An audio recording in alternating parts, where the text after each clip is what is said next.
좋은 말을 들으면 마음이 기쁘게 됩니다. 우리의 삶에서 말, 혀가 얼마나 중요한지 모릅니다. 가만히 보면 세상에 입으로 먹고 사는 사람이 많이 있습니다. 아나운서가 그렇죠. 교사가 그렇죠. 성우도 그렇죠. 그리고 배우도 연기를 잘해야 되지만은 말도 잘해야 되고, 가수도 입을 먹고 사는 사람이고, 장사하는 분, 사업하는 분, 입 없이는 살 수가 없는 분들이죠. 그 중에 입으로 먹고 사는 사람 중에 가만히 생각해 보니 목사도 그렇구나 라는 생각을 하게 됩니다. 우리는 삶을 살면서 여러 가지 실수를 하게 됩니다. 그런데 그 중에 말의 실수가 얼마나 많은지 모릅니다. 오늘 말씀 2절에 우리가 다 실수가 많으니 만일 말에 실수가 없는 자라면 곧 온전한 자니라 라고 말씀하고 있습니다. 말에 실수가 없으면 온전한 사람이라는 것입니다. 말을 다스리기가 쉽지 않습니다. 우리가 온전한 사람이 되는 것, 마음에 있는 것이 아니고 삶에 있는 것도 아니라는 것이에요. 입술에 달려 있다는 것입니다. 온전한 사람이 되는 것, 입술에서 완성이 되고 있다는 것입니다. 야고보서 말씀은 행위를 강조하는 말씀입니다.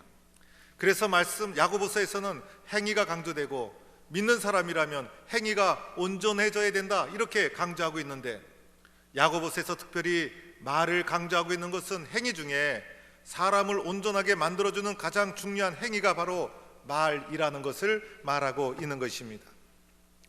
오늘 야고보서는 교회에 주신 말씀인 것이죠. 예수 믿고 변화된 우리들, 예수 믿고 은혜 받은 우리들임에도 불구하고 말의 실수가 많이 있다는 것입니다. 마음이 바뀌고 행동이 바뀌고 삶이 바뀌고 예수 믿고 이런 일이 일어나야 함에도 불구하고 입술이 바뀌는 것이 얼마나 어려운지, 입술이 좀처럼 바뀌지 않더라는 것입니다. 초대교회 성도들 입술 때문에 상처받고, 말 때문에 관계가 깨어지고, 말 때문에 성도들끼리 서로 원수가 되는 일이 일어납니다. 본의 아니게 실수합니다. 본의 아니게 아픔을 줍니다. 입이 문제고 입이 방정인 것입니다. 저도 돌이켜보니 실수한 것이 몇 가지 기억이 납니다. 부교육자 시절이었어요. 장례식 가서 기도를 인도해야 되는데 돌아가신 분과 살아계신 분을 거꾸로 부르고 기도한 적이 있었어요. 살아계신 분 멀쩡하게 살아계신데 이름을 불러가면서 하나님, 우리 집사님 이제 달려갈 길을 다 마치고 주님 품에 안기게 해주시 감사합니다. 주님 안에서 영원한 안식 누리게 해주세요라고 아주 진지하게 기도를 했어요. 그리고 돌아가신 분 이름을 불러가면서 하나님 위로받고 용기 가지고 살게 해주세요. 예수님의 이름으로 기도합니다라고 저는 진지하게 아멘 했는데 조용해서 이상하다 했는데 나중에 보니 제가 실수를 하고 말았습니다. 목사가 되다 보니 말 조심해야 될 때가 얼마나 많은지 모릅니다. 가게에 가서 물건을 깎다 보면 옆에는 지나가는 집사님이 목사님하고 인사를 하게 되면 깎던 것도 깎지 못합니다. 여러분, 우리의 말과 혀는 내가 생각하는 것보다 훨씬 크고 능력이 있습니다. 오늘 성경에 우리의 말, 혀를 어떻게 설명하고 있는가? 우리의 혀는 야생마처럼 좀처럼 다스리기 어렵다는 것입니다. 야생마를 좀처럼 다스리기 어려운 것입니다. 아무런 도구 없이 야생마를 어떻게 훈련시킬 수 있겠어요? 말은 사람보다 빠르죠. 그리고 사람보다 눈치도 빠르죠. 덩치도 크죠. 그리고 가까이 갔더니 말이 히잉하면서 뒷발질을 한다면 얼마나 위험한 일입니까? 길들여지지 않은 야생마를 길들이는 것 쉬운 일이 아니라는 것이에요. 사람의 입이 마치 이와 같다는 것이에요. 오늘 8절 말씀에도 혀는 능히 길들일 사람이 없나니라고 말씀하면서 야생마처럼 길들여지지 않는 것, 좀처럼 길들여지지 않는 것이 사람의 혀라는 것입니다. 유달리 자신의 혀를 다스리지 못하는 분들이 있어요. 속에서 나오는 말을 거침없이 하는 분들이 있죠. 그런데 말할 때 우리는 조심해야 되죠. 왜냐하면 우리의 말 속에는 나의 인격이 담겨 있기 때문에, 나의 내면의 성숙이 담겨져 있기 때문에, 나의 신앙의 모습이 그 속에 당겨져 있기 때문에 나는 시원하게 말할지 모르지만은 나의 말을 통해서 나의 신앙, 나의 내면, 나의 성숙, 그리고 내 속에는 상처, 편견, 좁은 생각, 이 모든 것들이 쏟아져 나오기 때문인 것입니다. 따라서 우리는 어떻게 해야 합니까? 오늘 말씀해 보니 야생마를 길들이는 것, 그 입과 턱을 움직이지 못하도록 재갈 물려야 한다는 것입니다. 이와 같이 우리의 혀가 다스리기 어렵다는 것을 말해주고 있습니다. 또한 성경은 우리의 혀를 가리켜 배의 키와도 같다는 것입니다. 배에 달려있는 작은 키, 보잘것없는 작은 도구이지만은 이 키가 배 전체의 방향을 결정하게 됩니다. 사공은 배 전체를 짊어지고 가는 것이 아니죠. 배를 가도록 하면서 키 조절만 잘하면 그 덩치 큰 배가 방향을 틀어가면서 목적지를 향하여 나가게 되는 거예요. 제가 한 번은 선교지에 가서 배를 타게 되었어요. 그런데 그 배가 모터 보트였어요. 선교지를 넘어가기 위해서 배를 타고 강을 건너가야 되는 상황이었어요. 그런데 그 보트에 보니 뒤에 프로펠러가 달려있는데 그 프로펠러에 그 돌아가는 것이 선분기 같은 그것이 너무나 작은 것이 달려있었어요. 제가 속으로 저것이 돌아가면서 배가 얼마나 움직일 수 있을까? 배가 얼마나 속도를 낼 수 있을까? 배 전체에 보면 지극히 작은 것이 달려있었지만은 그것이 돌아가면서 배가 속도를 내며 속력을 내면서 앞으로 전진하는 것을 보면서 대단하다라는 생각을 한 적이 있었습니다. 여러분, 혀라는 것은 우리의 입술, 우리의 신체 중에서 보잘것없이 어쩌면 작은 것이에요. 머리보다도 작고 발보다도 작고 손보다도 작은 것입니다. 눈과 귀보다는 크지만은 눈과 귀는 그래도 2개씩 달려있지 않습니까? 작은 입이지만은 작은 키가 큰 배를 움직이듯이, 작은 프로펠러가 큰 배를 전진하게 만들듯이 작은 것이지만은 큰 능력을 가진 것이 우리가 가진 입술이라는 것입니다. 성경은 또한 우리의 혀를 불과도 같다 이렇게 말씀합니다. 불이라는 것은 크게 시작하는 것이 없는 것이죠. 작은 불씨에서 시작이 되어서 그것이 큰 산불로 번지게 되는 것이고, 작은 불씨에서 이 불이 번져서 산 전체를 태우게 되는 것입니다. 오늘 2절 말씀에도 능히 온몸을 굴레 씌우느니라, 이 작은 입, 작은 혀가 온몸을 굴레 씌우듯이 온 산불을 이 번져서 산을 태우듯이 이러한 큰 능력을 가진, 번지는 성격을 가진 것이 바로 우리의 혀라는 것입니다. 작은 말 때문에 관계가 깨어집니다. 작은 말 때문에 오랫동안 정성으로 쌓아 올렸던 공동체가 깨집니다. 작은 말 때문에 가정이 흔들립니다. 불이 온 산을 사르듯이 온몸을 굴레 씌우는 것, 이것이 바로 우리가 가진 혀라는 것입니다. 여러분, 따라서 우리는 입조심을 해야 합니다. 교회 덕을 되지 않는 말, 전도를 가로막는 말, 그리고 자녀들이나 다른 새신자들에게 신앙의 걸림돌이 되는 말, 이런 것은 우리가 입에도 담지 말아야 되는 것입니다. 무심코 내뱉은 말, 무심코 쏟아부은 말이 산 전체를 태우듯이 공동체를 파괴하고 영혼을 파괴할 수가 있다는 거예요. 말뿐이 아니죠. 표정과 태도, 그리고 자세, 이 모든 것도 중요한 거예요. 그러나 그 중에서도 가장 중요한 것은 우리가 하는 말, 혀라는 것. 그래서 이것을 언제나 우리는 조심해서 다스려야 된다는 것입니다. 특히 예수 믿는 사람, 혀를 다스리는 것 참으로 중요하죠. 오늘 말씀은 예수 믿는 공동체에 야고보 사도가 주신 말씀이에요. 왜 야고보 사도가 교회에 서신을 보내면서 혀에 대해서 말씀하고 있을까? 초대교회임에도 불구하고 초대교회 속에서도 말 때문에, 혀 때문에 많은 사람이 상처를 받고 공동체가 흔들리고 있었다는 것입니다. 오늘 10절 말씀에 한 입에서 찬송과 저주가 나오는도다, 찬송이 나오는 입에서 저주가 나오고 있었다는 거예요. 예수 믿고 변화받아 그 입에서 찬송을 합니다. 그 입에서 하나님을 경외합니다. 교회 공동체의 모습을 말해주고 있는 것이죠. 그런데 그러함에도 불구하고 그 입에서 또한 저주가 나와서 성도들과의 관계가 깨어지고 상처를 주고 저주하는 일이 일어나고 있었다는 것입니다. 여러분, 이 말에는 것은 생명이 있는 것이에요. 말에는 생명이 있어요. 내 입에서 쏟아져 나온 말은 주워 담을 수가 없는 거예요. 그리고 말에는 열매가 있게 되는 것이에요. 말 한마디에 행복한 삶이 주어지는 것이고, 말 한마디에 사람의 영혼이 죽을 수가 있는 것이고, 그 말 때문에 그 사람의 인생의 열매가 실패로 끝날 수가 있는 것이고, 말 한마디 때문에 그 사람의 영혼이 살고 인생이 살 수가 있는 것이에요. 어떤 여자분이 예수를 믿고 치유받은 후에 간증한 고백문을 읽어본 적이 있어요. 그분은 어릴 적부터 가부장적인 아버지 밑에서 성장을 하게 됩니다. 아버지는 권위적인 사람이었어요. 아버지는 여자를 무시하는 사람이었어요. 그래서 자기 엄마 그리고 딸들에게 아버지가 늘 입에 달았던 말들은 쓸데없는 것들이, 그리고 밥만 축내는 것들이 라고 하면서 엄마와 딸들을 항상 무시하고 야단을 쳤다는 것입니다. 엄마가 아빠에게 혼나는 것, 그리고 딸들을 무시하는 말을 항상 들으면서 마음속에서 어릴 적부터 나는 아버지와 같은 사람과 절대 결혼하지 않을 거야, 나는 아버지와 같은 사람 싫어 라고 하는 증오심을 가지면서 마음속에 그런 마음이 형성되고 말았던 것입니다.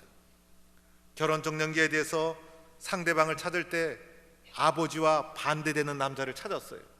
성격도 다르고 생긴 것도 다르고 아버지와 영 반대되는 남자를 만나면 행복할 거라고 생각한 거예요. 고르고 골라서 아버지와 반대되는 사람을 골라서 결혼을 합니다. 그런데 결혼 생활이 평탄하지 않아요.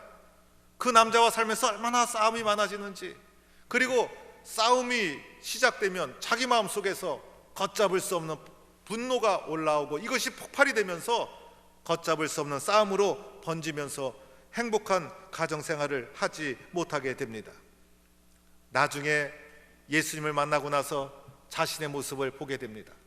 자신의 모습을 보게 되니 어릴 적부터 아버지로부터, 남자로부터 들었던 그 말이 씨앗이 되어서 자기 속에 남자에 대한 미움, 그리고 상대방에 대한 미움, 그리고 자기 생각과 다른 생각을 수용하는 폭이 극도로 협소하게 형성되어 있었다는 것을 알게 되었어요. 그래서 대화를 하다가 말이 막히면 분노가 올라옵니다. 한번 올라온 분노를 걷잡을 수가 없어요. 어릴 적에 억압이 되었던 그 분노가 이제 아버지 권위 밑에서는 억압이 되어 있지만은 결혼을 해서 살면서 상대방에게는 걷잡을 수 없는 이 폭발하는 그런 분노로 폭발이 되고, 그래서 행복한 가정생활을 살기가 어려웠다는 것이에요. 나중에 예수를 만나고 십자가의 사랑을 체험하고 상처를 치유받고 회복이 되는 삶을 가지게 되는데, 그 말이 자신의 인생에 얼마나 큰 영향을 끼쳤는지 눈물로 고백하는 간증문을 읽게 되었습니다. 여러분, 우리는 어떻게 해야 합니까? 야생마처럼 길들이기 어려운 혀를 잘 길들여 나가야 하는 것이에요. 오늘 11절 말씀에 샘이 한 구멍에서 어찌 단물과 쓴물을 내겠느냐, 내 형제들아 이것이 마땅하지 아니하니라. 무엇을 말합니까? 내 입에서 쓴물이 나가는 것, 내 입에서 잘못된 말이 나가는 것, 이것은 마땅하지 않다는 것입니다. 예수 믿는 사람들 혀를 조심해야 되죠. 특별히 교회에서 중요한 역할을 하는 분들의 혀가 책임이 큰 거예요. 그래서 오늘 말씀에도 선생된 자들이 더 큰 심판을 받는다, 큰 책임이 그들에게 달려 있다는 것입니다. 사랑하는 성도 여러분, 우리는 혀를 이렇게 사용할 수 있기를 바랍니다. 첫째는 여러분의 혀가 찬송하는 혀요, 기도하는 혀가 될 수 있기를 바랍니다. 예수를 영접하고 나서 변화된 것이 있었어요. 우리의 입술이 찬송하는 입술이 되었다는 거예요. 찬송을 모르던 우리가, 기도를 모르던 우리가 예수님 안에서 하나님을 알고 나서 변화된 것이 있다면 우리의 혀가 찬송의 혀요, 기도의 혀가 되었다는 것이에요.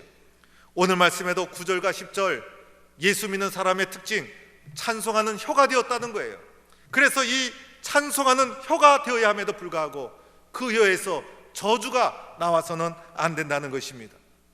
그래서 우리의 혀는 이제 예수 믿고 나서 기회만 있으면 하나님을 찬송하는 거예요. 제가 찬송에 대해서 입이라는 단어가 나온 찬송을 찾아보니까 하나가 나오더라고요. 만입이 내게 있으면 그 입 다 가지고 내 구주 주신 은총을 늘 찬송하겠네. 보니까 또 찬양대가 오늘 그 찬송을 했어요. 우리 성가대 지휘자하고 저하고 얘기한 거 하나도 없는데 오늘 이 입에 대한 찬송을 성가대도 했어요. 만 입이 내게 있으면 그 입 다 가지고 내 구주 주신 은총을 늘 찬송하겠네. 그래서 우리의 입술이 찬송하는 입술이 되어야 하는 거예요. 예수님 몰랐을 때는 어렵고 힘든 일이 닥쳤을 때 원망하고 낙심하고 공격합니다. 그러나 예수 믿고 나서는 이 혀가 기도하는 혀가 되는 거예요. 하나님 도와주세요. 하나님 저에게 능력을 주세요. 나는 힘이 없습니다. 말씀대로 될 줄로 믿습니다. 이러할 때 놀라운 역사가 일어나게 될 줄로 믿습니다. 두 번째는 전도하는 혀가 되어야 합니다. 하나님이 우리의 혀를 그렇게 만들어 주신 거예요. 예수 믿고 변화된 우리의 혀가 그래야 된다는 것입니다. 베드로는요, 예수 믿고 나서 어떻게 되었어요? 주는 그리스도 살아계신 하나님의 아들입니다. 아름다운 신앙을 고백을 하는 아름다운 입술로 쓰임받지 않았습니까? 또한 오순절 성령 강림을 체험하고 나서 많은 사람 앞에서 너희가 십자가에 못 박은 예수를 하나님이 주와 그리스도가 되게 하셨느니라. 너희가 회개하여 예수 그리스도의 이름으로 세례를 받고 성령을 선물로 받으라. 복음을 전하는 입술이 되었다는 거예요. 여러분, 베드로의 입술도 실수할 때가 있었어요. 베드로의 입술도 사람의 입술이었어요. 그러나 예수 믿고 변화된 그 입술이 예수 알지 못하는 사람들이 사용할 수 없는 존귀한 입술로 자신의 입술을 하나님께 올려드렸다는 거예요. 복음을 전하고 복음을 증거하고 신앙을 고백하고 이런 아름다운 입술로 하나님께 올려드린 것이에요. 사도 바울은 어떻게 자신의 입술을 사용했습니까? 주 예수를 믿으라. 그리하면 너와 내 집이 구원을 얻으리라.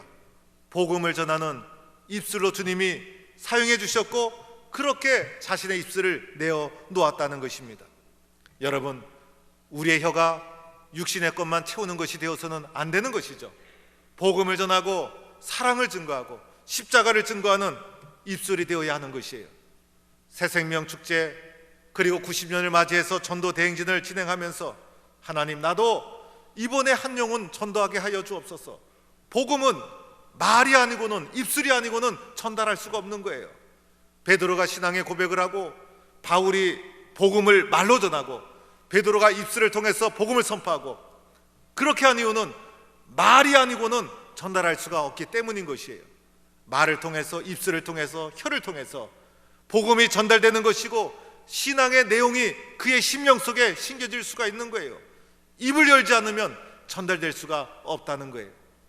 우리의 입술이 복음을 전하는 입술로 주님 앞에 드려지기를 주의 이름으로 축원합니다.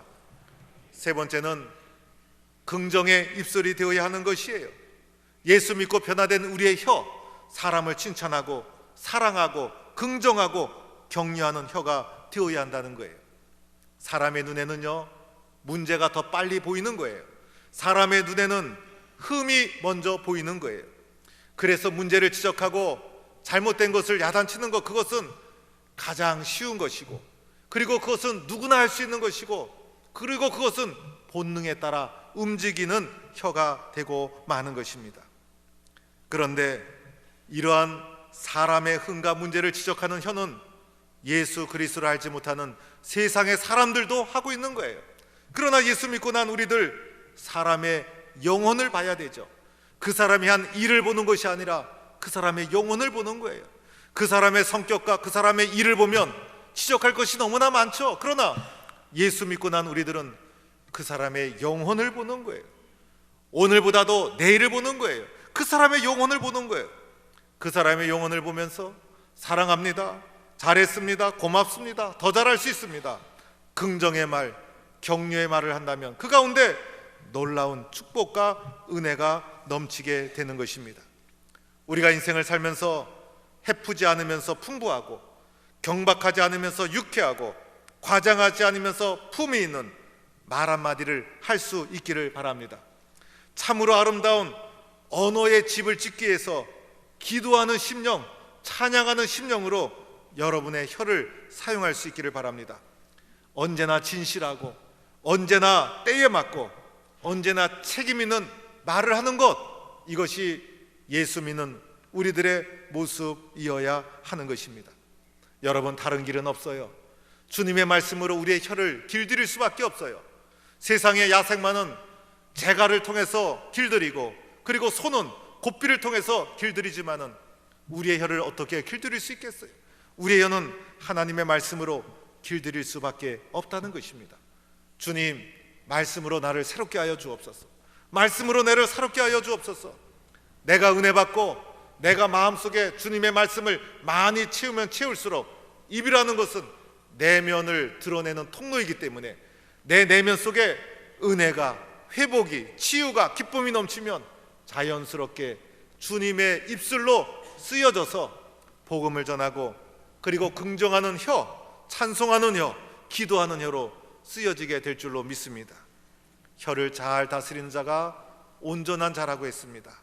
혀를 잘 다스려 온전한 자로 하나님 앞에 쓰임받는 성도가 되기를 주의 이름으로 간절히 축원합니다.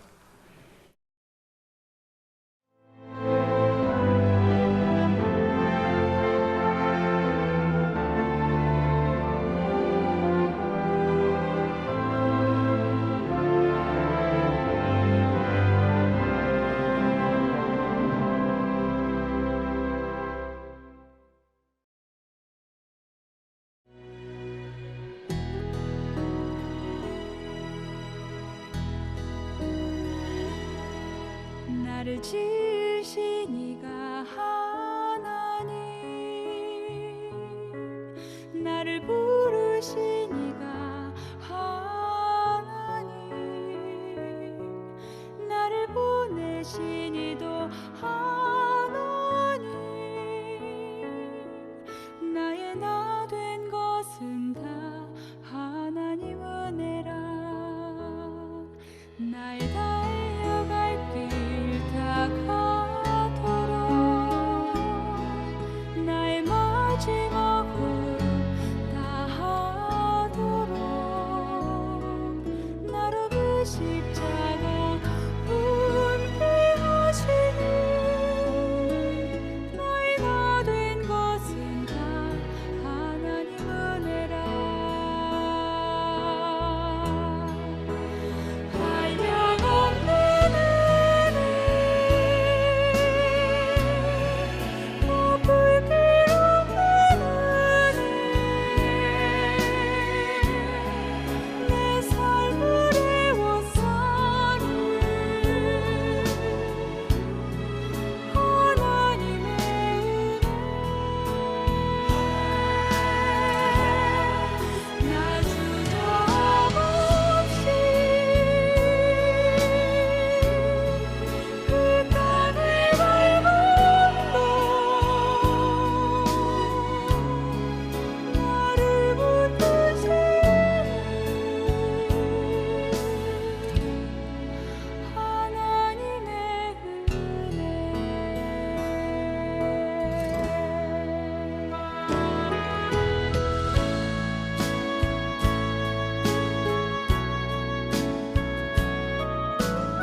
나를 지으신 이가 하나님, 나를 부르신